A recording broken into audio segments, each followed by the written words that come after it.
question for Sakshi. I thought, I guess the question is, are there any of these financial centers in Asia that aren't tax havens, where it's just sort of purely about the legal environment? Because it seems like in theory, you could actually, I mean, if they were set up properly, you could actually use this to take away part of the argument that gets used in support of tax havens, which is this idea of legal institutions. So it seems like if you set them up a particular way, you could say, here, look, you have this space where you can get English law, but you're not like getting the 0% tax rate. Are there any cases where you feel like it's actually being used that way, as opposed to just sort of the classic offshore full package?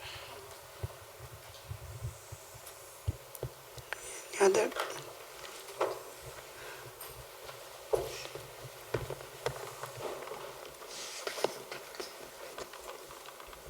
Also a question for Sakshi. What, if any, has been the role of the Chinese government in the creation of these centres? Because obviously One Belt One Road is a Chinese government-led initiative, so, and a lot of the companies are state-owned that are involved.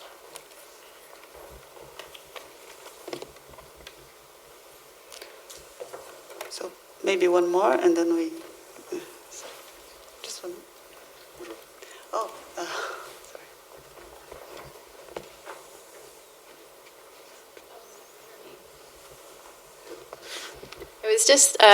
It was the Miroslav's one, but I guess it's a combination, but of counting what is and what isn't a tax haven. Obviously, I see the purpose of that.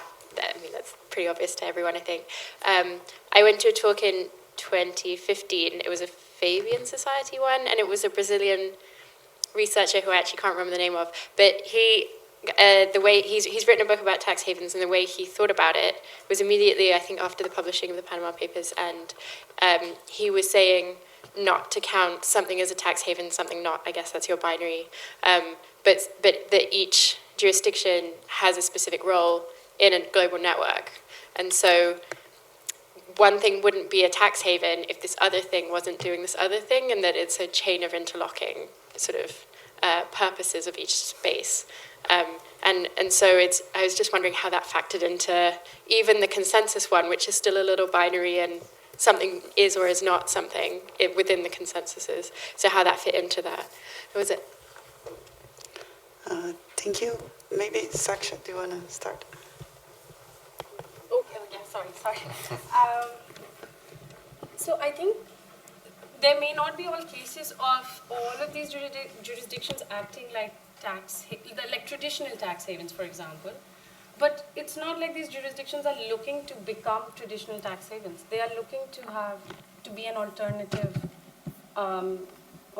source of tapping into fintech and services and those kind of. So they're not looking into becoming Switzerland, for example. The entire idea is to capture regional capital by forming all of these, so that capital remains onshore. It is very much a part of the global secrecy market, but it remains onshore instead of going offshore to like Switzerland, Cayman Islands, and so on and so forth. So I think that is the purpose of creating such supportive mechanisms. I don't know if that answers the question. Yes. Is there like a potential positive role where you're creating this thing that the international business says they want, which is this sort of English common law structure, but you're taking away all this sort of dirty stuff and keeping it offshore? Like, is there? I mean, do you see the cases where you feel like it's actually being used well? I don't think so, because essentially they're being modeled after Dubai. The Dubai International Financial Center, they're essentially being modeled after jurisdictions which we know through evidence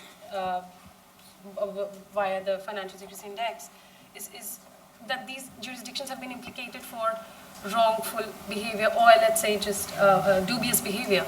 So if we were to follow that similar logic, I think that's what we've understood, that because these jurisdictions are mainly looking to become like Dubai or like Singapore, their motives are very clear, that we are not looking to do good. Does that make sense? Okay. The involvement of Chinese government, they very well know what they're doing.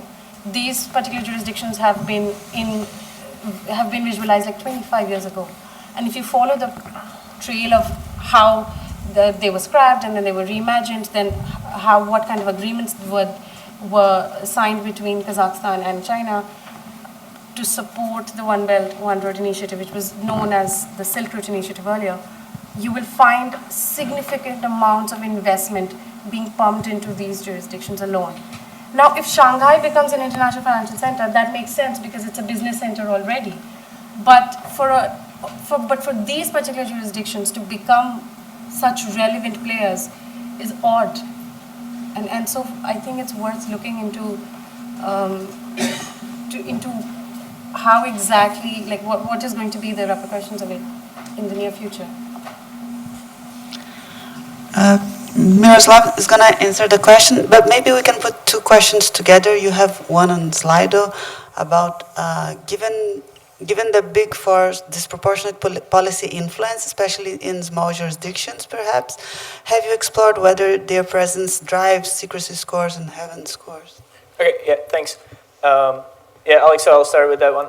It was right now. So we haven't, and that's because of lack of data. So we have a snapshot of secrecy scores. We have a snapshot of the Big Four presence. We don't have a time series. So we would like to obviously establish some causality, but we would need at least the time dimension. I don't see any other way to establish causality here. Yeah, and the changes over time in secrecy score, Haven scores are, so they're not comparable over time very well. The Haven scores there's just one addition, so there it's not even possible for the secrecy score. That's what Petr presented yesterday at a session here. So it's limited, but we can do some. So maybe we can try that. But yeah, for the second question, yeah, I do think that the consensus approach is still binary, and it doesn't solve many of the issues that the binary approach has. And so that's why I was advocating actually for the two criterion approach, where the more specific you go in the qualitative part, the more you can focus on one specific thing that tax haven does. Okay, so if you go to one specific indicator in the Haven score, for example, then that could be one jurisdiction doing this a lot, and that the two criterion approach would allow you to specifically pinpoint those jurisdictions. So that's thank you. Thank you. There are a couple of questions on Slido for Chris. I think they are related. So the first one is, this looks like correlation, both with media and with tax inspectors, rather than causality. Could you explain? And I'm going to ask the second one, because you can answer both of them. Are you sure that you're not picking up some kind of temporal trend in your result, that news stories actually have a positive effect? Yeah, okay, so I'll start with the latter. So we include sort of period time trend in there, so I think we control for that. Is it Jay? Where's Jay? Hi, Jay. So it's not easy. I think in Lena's presentation yesterday, I sort of brought up the same thing. So various things. So we lagged explanatory variables, which obviously doesn't necessarily solve the problem. The HMRC data and the media data is an aggregation above the firm level data. So I don't think you can sort of think that the firm one particular firm would create HMRC's restructuring. I suppose you could make that argument with the media. For the endogeneity issue between HMRC changes and tax haven use, we used an instrument. We used a variable correlated with HMRC austerity. So we used the closure of public libraries, which we argued wouldn't be linked to tax haven use, and the sort of IV test came out fine. So yeah, it's not easy to do that, but the results were pretty robust across a number of different specifications, different types of data. We also, for media, we also used Google Trends data as well as stuff from LexisNexis. Hope that goes some way to answering the question. Cool. And we have a couple of questions for Andres. I'm going to just say two of them, then maybe you can answer them together. If BO verification will be algorithm, how and by whom will this be created or funded? And in UK, should companies' house be the register and ultimate verifier? And another one, what sanctions should be applied to company directors who fail to maintain up-to-date and accurate UBO data? Okay, so in terms of, so I think, like, as I said, verification has 2 points. One is simply cross-check, and that can simply be, I mean, for us, we don't care if it's the UK Companies House or like any other special entity or the FIU. I mean, it's up to each government to do it. It's just whoever is best to do it. On the one hand, you simply have to cross-check data and make sure that it's the same stuff that someone's trying to register. The one that's a bit more complex is about red flags and profiling. And then we are encouraging, and actually we're trying to do something, and I think like someone there's here who has done something of that, is for even countries to have their own exploration of what their own company structures looks like. So what is a typical company of, and what is a typical trust, and what is the structure, and what is the typical BO of any country? And then comparing that with companies or trusts involved in tax evasion or corruption, and then seeing whether there is if it looks more like a legitimate or if it looks more like the other one. If it is Companies House or someone else, for us it's the same. And in terms of funding, the proposal, I mean, on the one hand we say the fight against corruption and money laundering and tax evasion is so relevant that countries should actually be putting resources into that. I mean, as much as they do it in the fight against terrorism and other things, this should equally be as relevant. But another option is to get the private sector. Even the EU AMLD says banks have to verify information whenever someone is trying to open a bank account, but you cannot rely on the corporate registries just because it's untrustworthy. So it's quite contradictory that countries are saying that. So you have to do it, you just cannot trust us, and that's what the governments are saying. So banks are spending a lot of money, I mean, not only banks, on Thomson Reuters and other ones to verify information. They don't do it in-house. So what we say is that if the system actually works and the verification system works, then banks should be allowed to rely on that, to rely on this Companies House information.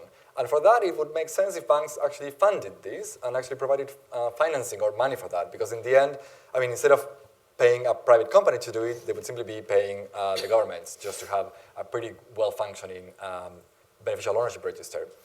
And in terms of sanctions, so the UK is actually one of the best ones just because they not only have fines when you provide false information, but also prison sentence for doing that. But our proposal is even going further than that, and we're simply saying a concept which is more of a civil law concept, more than the common law, which is that whenever you register something, that has to have constitutive effect, and that means that that creates the right. So if you are on the register, then you have the right. So basically, if you appear as a beneficial owner or as a legal owner, only then do you have the right to vote, to get dividends, or to do anything with the company. And if you aren't there, no matter what you're doing, no matter what secret contract you have no rights whatsoever. And if your nominee is doing it and they're keeping the dividends, then the law should protect the nominee because he's the one who appears there, or she, and not you.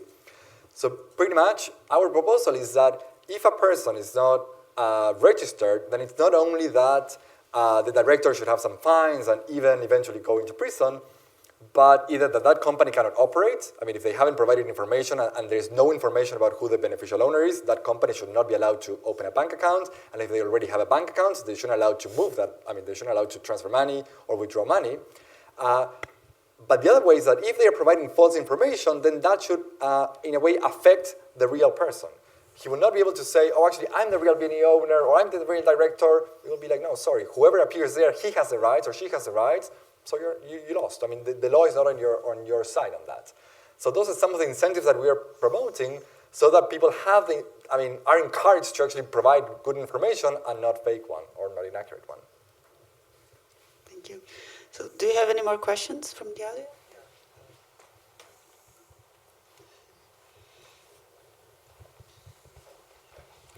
Thank you. Please, can I ask another question about beneficial owner of companies? You were saying that a beneficial owner or a director should have a number assigned by the Companies House, and an official number like the security number. And I think obviously these things should be done, but it seems to me it only takes you so far, because often what you want to know is I'm investigating this company, I see the name A. Banks on the register of the beneficial owner, or I see the name D. Trump or V. Putin. What I really want to know is this the V. Putin that I'm thinking of? and I don't know his social security number. So I would like to suggest that they use this forum to suggest what you should have is a public piece of information, like I was the major in the army, or I was a member of parliament, or I was on the committee of some charity, and this way where you could go back and say, ah yes, that's the man I'm thinking of. I mean, in a way, I think like those registers, even what the FSI, what the Financial Secrecy Index does, is they check whether a shareholder, or director, or beneficial owner has to provide a name, a full name, an address, and a date of birth, and a TIN. So at the end of the day, even if the public doesn't know exactly if John Smith, which one is it, at least some authority who is, I mean, if you're making a... Obviously the authorities know, but the person who's really going to be interested is your investigative journalist. He's the one who's really going to be using that register. Well, but I mean, in principle, again, there would be some information about them. Now, how much we can ask, I mean, like, what would be, I mean, I wouldn't be against it personally, but it just would depend on, like, what are you requiring? Like, is it, like, your job positions, or, I mean, usually it is, I mean... Something which is genuinely public. Say your average teacher could not say that the fact that I'm teaching in this primary school is public information. So most people will have something genuinely public which they could say about. I mean, I think we could explore that. I mean, that might bring some things, but it's not, I mean, it's not like we're against the idea of being able to identify someone when you're trying to do it. I mean, I think it will depend on the countries how much data they provide so that you can really pinpoint it to that person, because at the end of the day, it will be authorities who will actually prosecute them or do something. But if you can say, there's this John Smith, I don't know who he is, you know where he lives or what's his age, but apparently this John Smith appears in all these bank accounts and all these things, so at least you're pinpointing. And if you can know, I mean, at least what we're expecting is that this John Smith, he would know all the things that he owns all over the world. If you as a journalist or you as a regular person can identify where he lives, or if it will be up to authorities, then that might be up to the countries to decide. What we just want to know is that the public to know exactly all the things that he owns, whoever he is, and just that we're certain that this is John Smith. But I mean, I think it will depend on countries how much data they provide for them to decide who exactly it is. Okay, we have another question over there.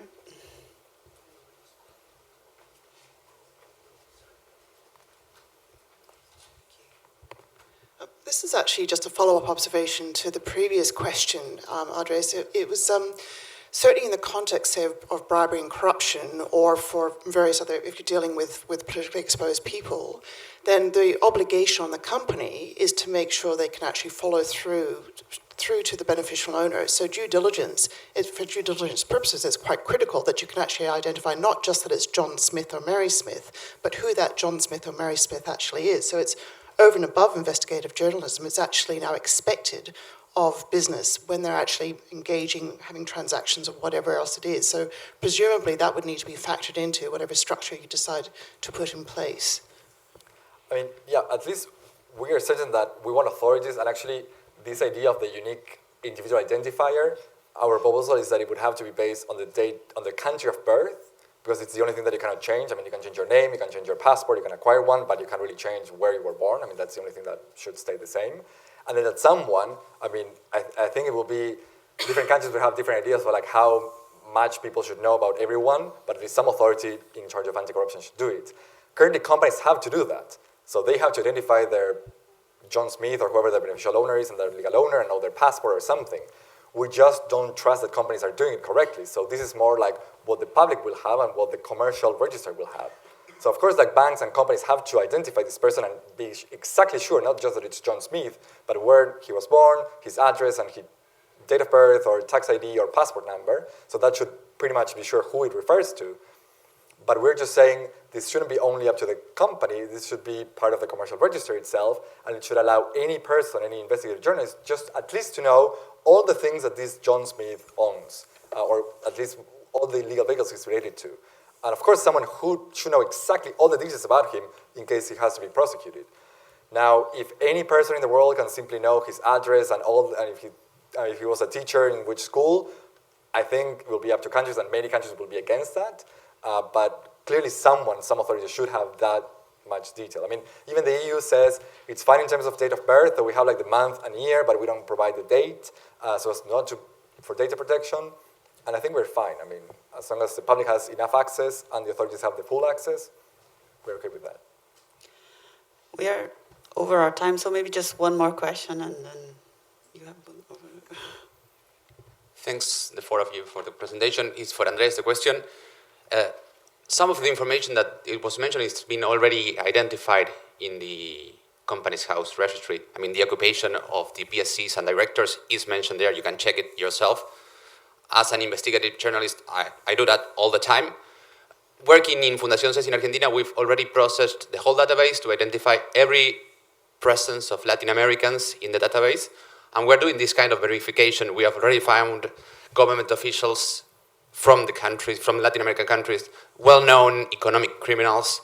So my question to you is, if you think governments would actually want to do this BO verification, and if not, if from CSOs we can start doing it, and how? I mean, I think clearly governments don't really want to do it, otherwise they would have done it already, and it's not like we're talking about like rocket science. I mean, as we say in terms of verification, many credit card companies already, if you want to do a purchase online, if it's suspicious, it will simply block it, so the technology exists. I mean, we're not, and they don't do it, and it's not like they haven't seen this paper, because actually people from companies have seen this paper and have read it, so they are aware. Obviously, in many countries, authorities don't want to go this further, and I think as much as civil society can do it, like Open Corporate Seed or like some other people just scraping data, I think that's great, and that's a great resource for journalists, but also just to show to governments that it's possible to do it, even with little money.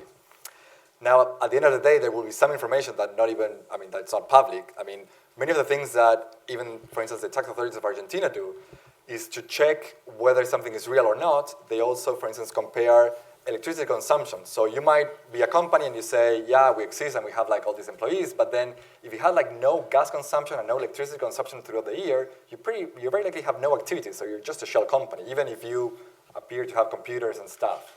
Now that information isn't public, so to do the real verification that we're expecting to, you need a lot of data. So either you have a great leak or you do rely on governments. I mean, as much as you can start doing with current public data, of course you should, but I think like this really sophisticated one, you do need the private data that only a government would have.